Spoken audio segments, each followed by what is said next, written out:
Ja!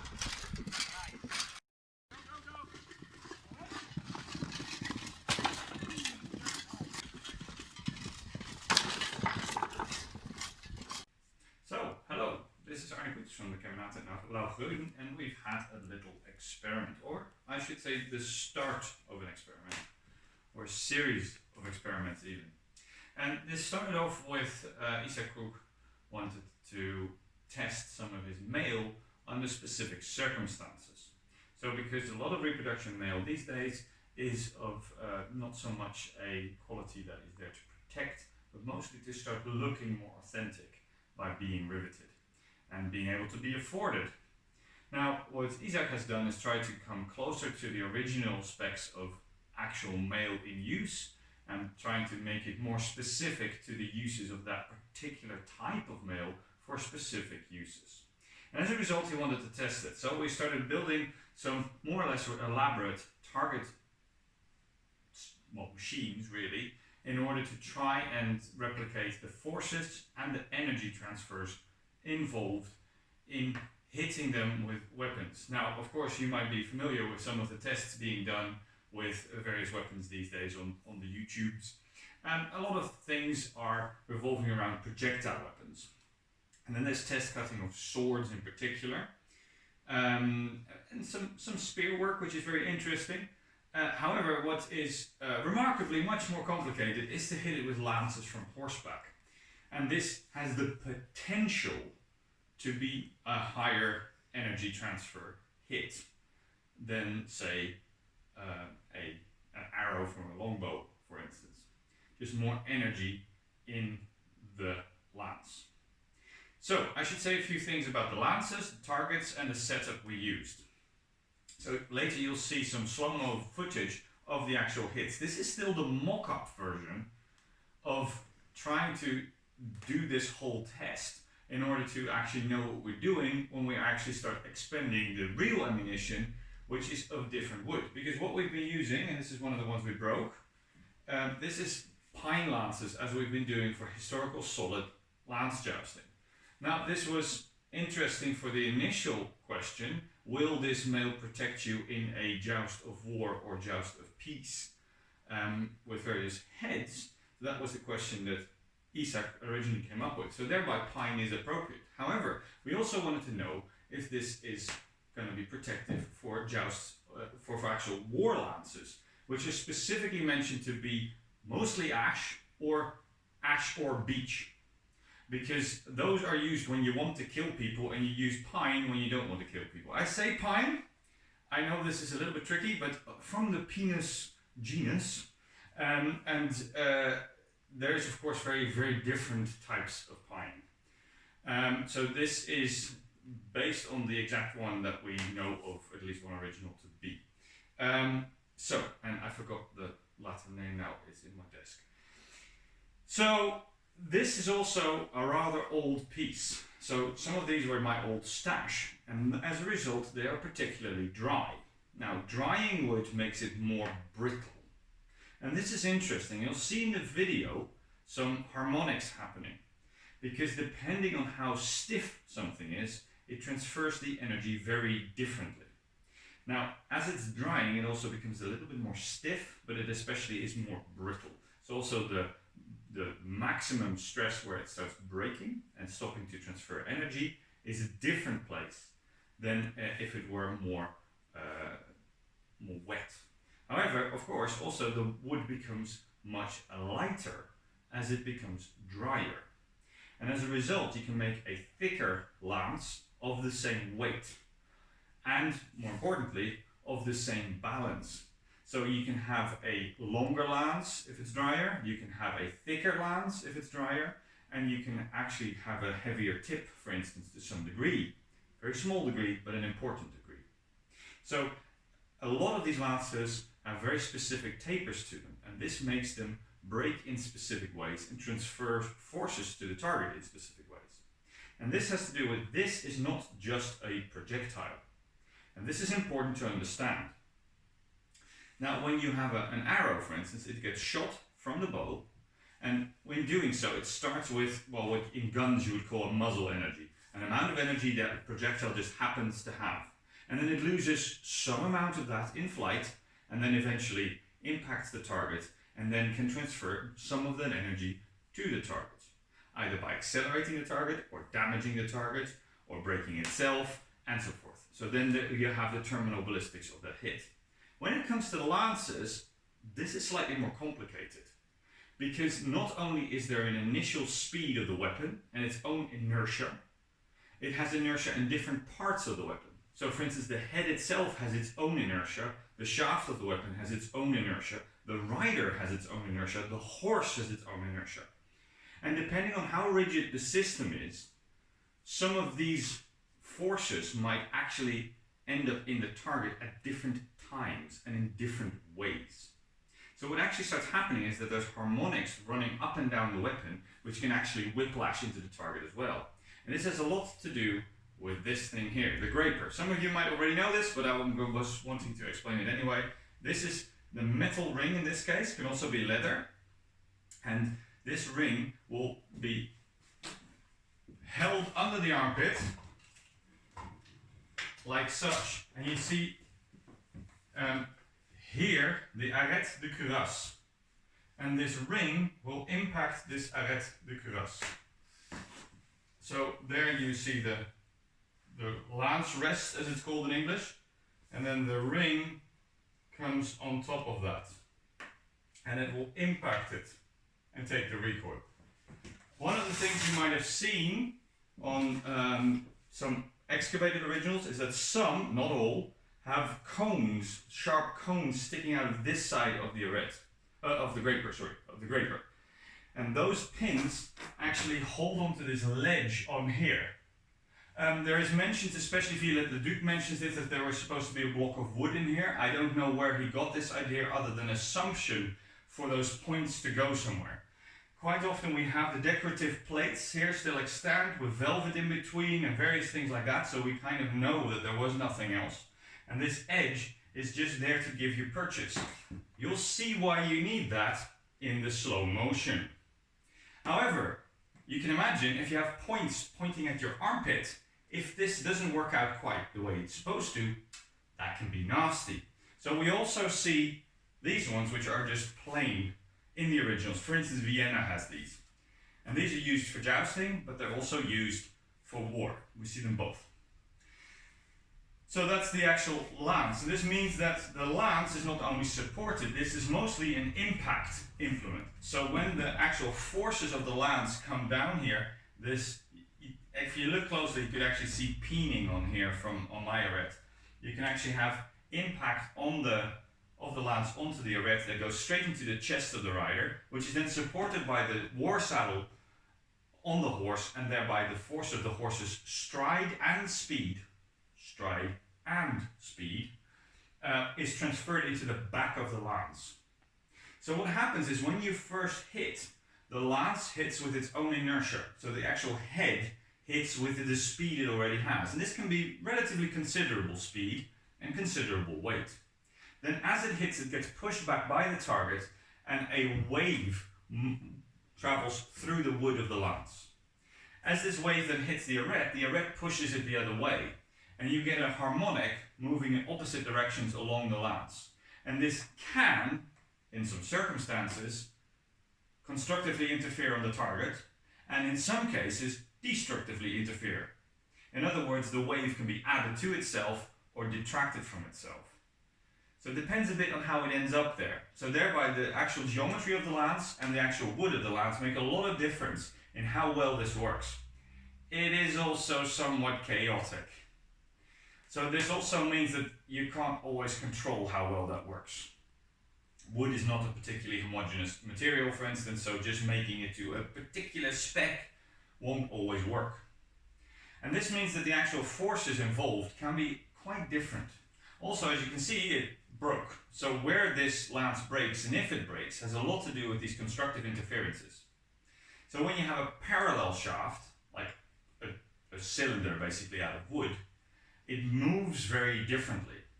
If it's tapered, like trees are originally, and this is just a tree, branches taken off and the bark taken off, it has a certain taper.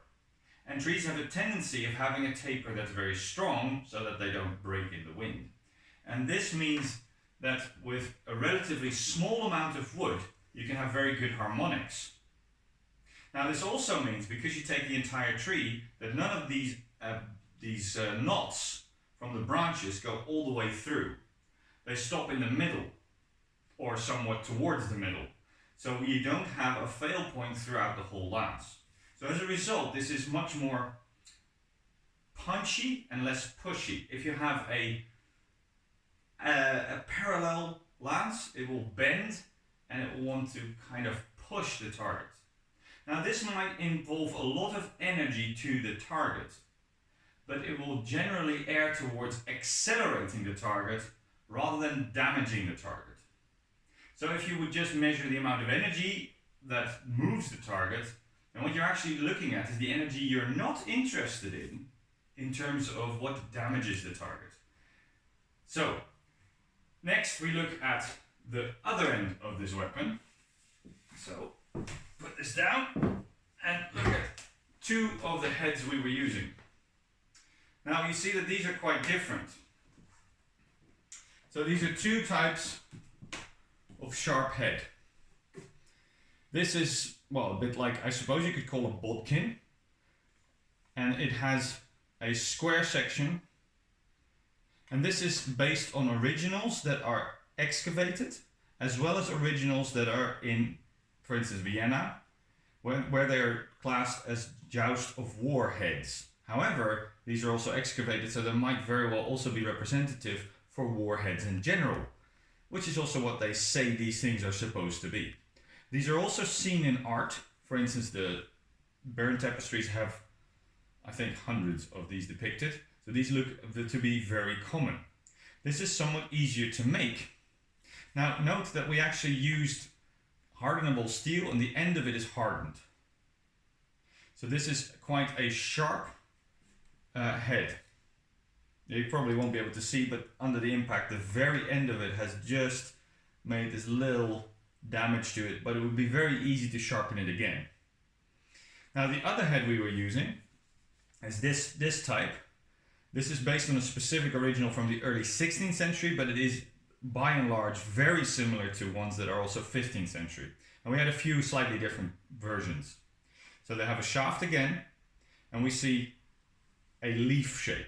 This again has a hardened metal edge forged onto a softer core. Now what you'll see is that it's very sharp, or at least it was until it hit something. There you can again see there's some damage to it here. And you can also see that the thickness, there's quite a distinct central spine on there. What you might also notice is that it's not entirely straight. It used to be. So this is now under impact has bent here. This would be very easy to rebend because the hardened section is not where it bent. So this would be easy to hammer back. And it probably doesn't matter much in use at the moment, but you see that there are some forces that went into deforming this part of the weapon. These things are not terribly heavy. So if you measure the actual weight of the heads, they're about 200 grams, I think, thereabouts. They're all slightly different, of course. This is wieldable on a long lance. You could have them lighter, and there's originals that go to about half that. Yet that is still in the ballpark of what a whole arrow would weigh. And it's still traveling at reasonable fractions of what an arrow would travel at. Of course, a horse is slower, obviously. But it's still sort of like a third of the speed, maybe, depending on exactly how fast the horse is going. And this, again, is very variable. So, that's the kind of heads we were using. And then we tried this on the target. So,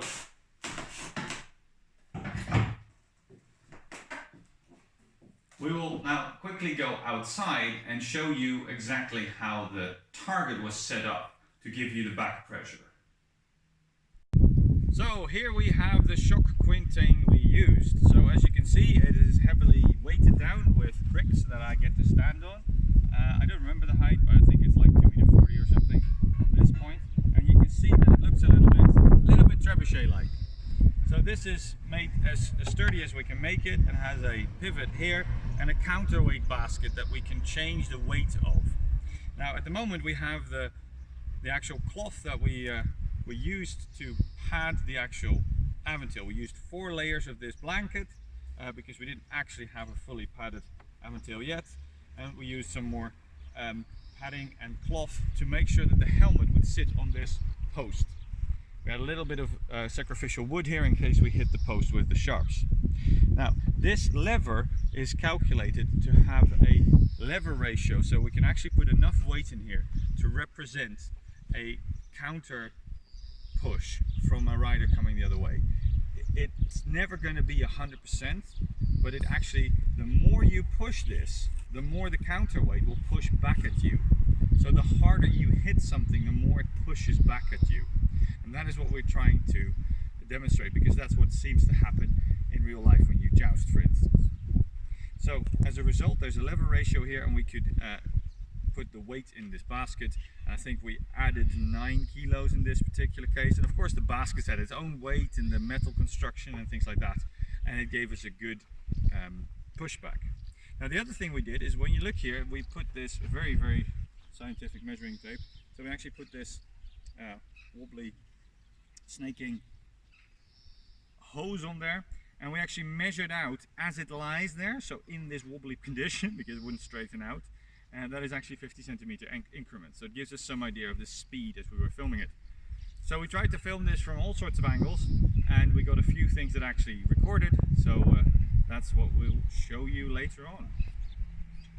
So now that we have this implement to put it on, this shock quintain, we now put the actual target on there, and that was this helmet, because this is an aventail made by Isaac Kok, and a helmet and visor made by Auguste de Bourbon. And he is also generous enough to let us destroy it. So this was mounted on that lever arm, and of course where you hit the target, this is quite large, makes a very significant difference in the lever action of that implement. That could not be helped because we wanted to hit different targets. We used cloth on the inside to make sure that we had a good purchase of the helmet onto the actual shock quintain. And these rings are based on original rings for aventails, so they're the correct weight, the correct cross section, the correct ovalness, because these rings are not round, and they have the correct watershed there.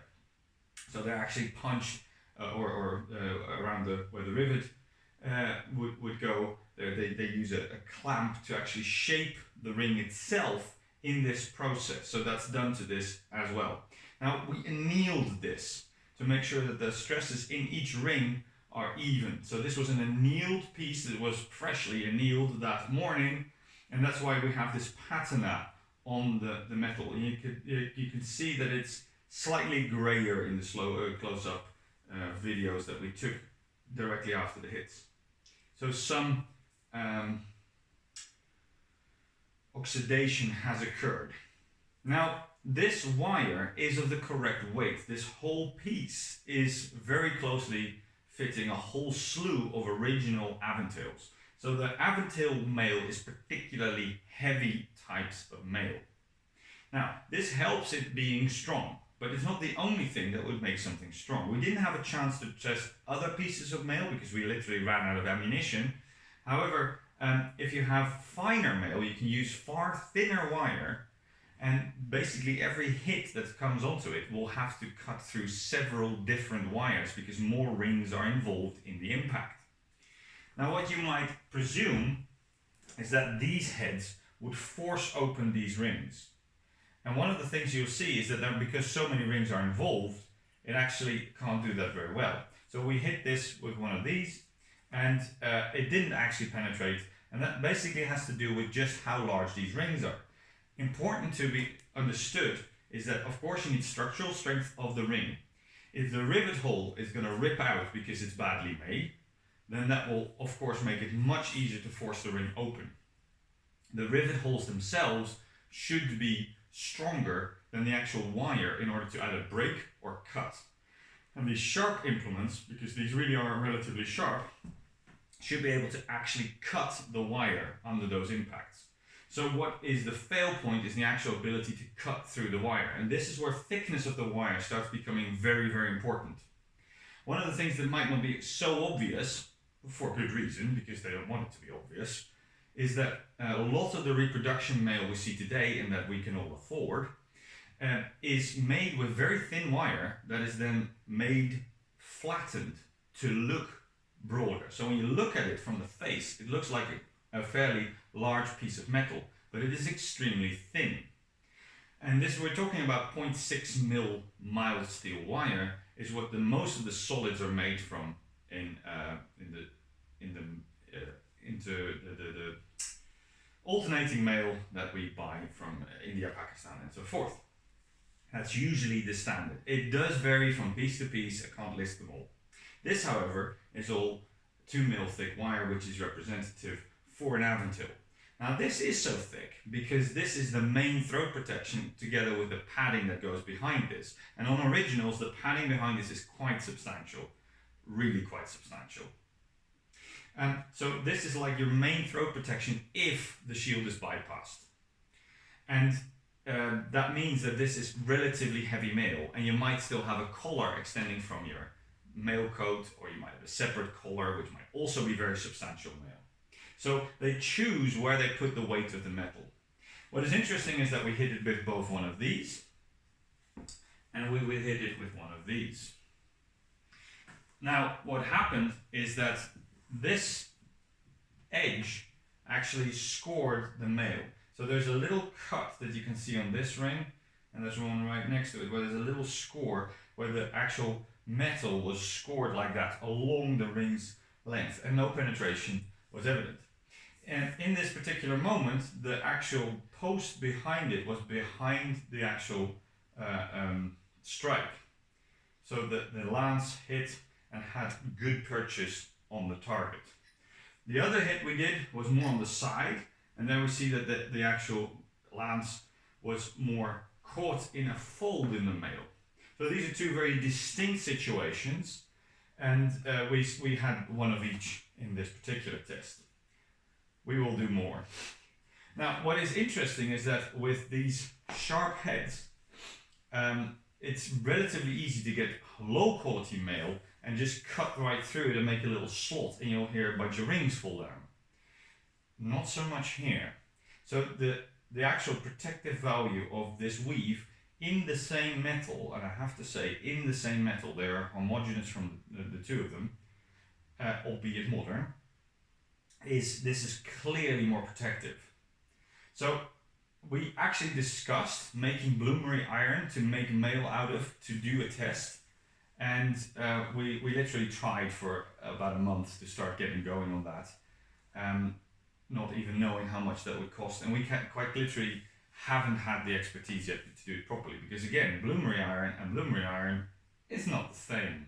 It's very dependent on where you get the ore from and so forth. So it is very difficult to have a good test subject that is actually medieval. So what we chose to do here is have something that is homogeneous from one to the next, hence essentially mild steel. And like I said, it was annealed to make sure the stresses were out. So, targets hit by this. Also, we hit the visor. Now this again is mild steel, and it's forged, and the surface is filed. So this is not quite so smooth as it could perhaps be when you continue the polishing process. This gives a little bit more purchase to it potentially. And you can see here the target hit. We'll try to build in a close-up of this from photographs. It's very difficult to photograph this.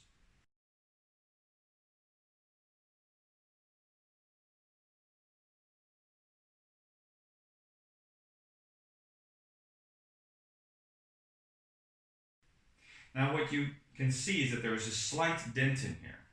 Now this is important because when you dent the helmet, well, that's damage to the helmet. However, that's a lot of energy being expended in denting the material. What that then does is where the actual metal is trying to be gouged by the actual implement that's hitting it by the weapon, that energy is then expended into denting instead. This hit actually didn't penetrate, but it nearly did. We see that there's a slight scratch where it looks like a chisel hit it, and then it got purchase as the metal actually moved on the target, and then it got good purchase. And then it pushed, and it started molding the metal in the bottom of this dent. And underneath there, we can actually feel that it's just about to rip out, but it didn't. So it's very close to actual penetration.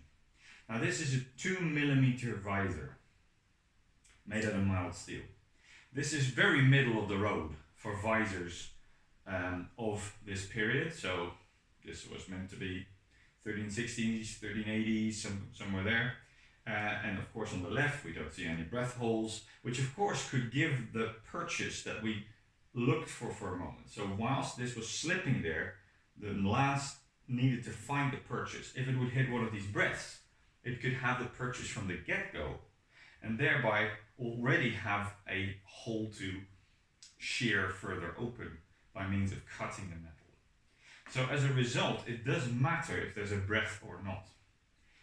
We kind of hoped to hit the vision slit, but we didn't. It's a small target to hit. And this was standing still.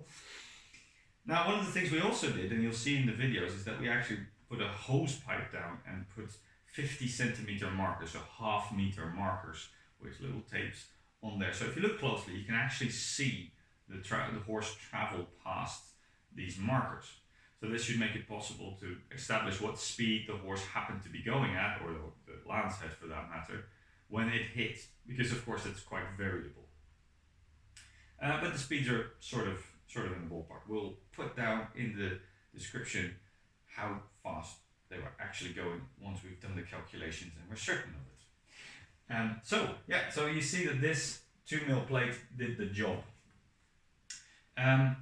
Now, because these lances are pine and particularly dry, there is a sort of maximum force that particular lance can transfer. And because the target can move in a very specific way, it means that we have some of the energy lost in the actual movement of the target. So what we actually see, and I think this is interesting, it's only 3 hits that we can show you here today, but there is an inverse correlation between the motion of the pendulum and the actual force that the penetrative effects on the target show. Let me put that in regular speak. If the target moves, it damaged less. If it damaged a lot, it didn't move the target much. So the actual energy that is involved in penetrating the target is not moving the target, or vice versa. So hence these tapered lances seem to be designed to provide more punch, which is not moving you, as opposed to push, which would be moving you. Which is why there is no added benefit of having a parallel stick. So in period, getting a tapered stick was relatively easy. Getting a parallel stick was definitely doable, but it was a big expensive effort. So if it doesn't help you, you don't do it. Because if they would have wanted it, they would have had it. So anyway, that's our preliminary tests with these pine jousting lances that are representative for a lance used in joust of war. They're 11 foot long and they're tipped with hardened steel heads on mild steel armor and this particular type of heavy mail. We did a few of these tests with coronels, and of course the coronels are not cutting the material anywhere near as much, so the damage is less, but the coronels are very good at gripping shields. So this all means that we need to do all of this again with pine and beech, and we're currently waiting for that to ash and beech, and we are currently waiting for that to dry for a few months before we can actually do the test we really want to do, which is actual war lances against a target like this, which we presume to be scarier, but we'll have to see.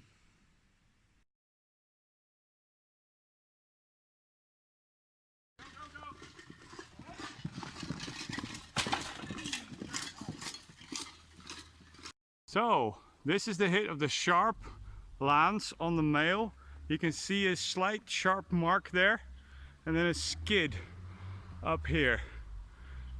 This is 2mm wire. This is representative for 14th century aventail mail, very much the same weight.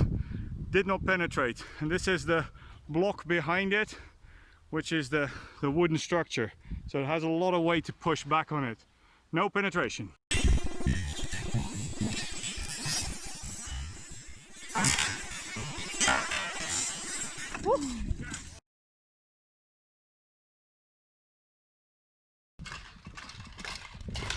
Yeah!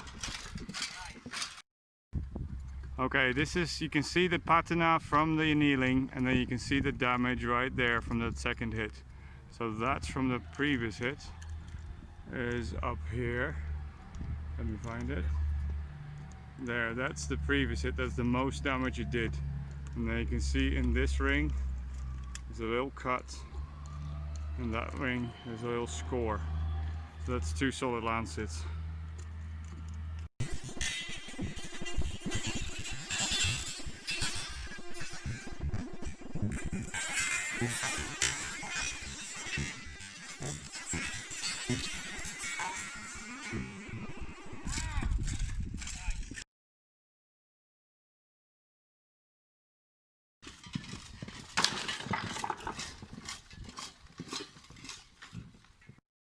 So, with a shade attempt, here you can see the hit, first hit on the visor, 2mm mild, no penetration.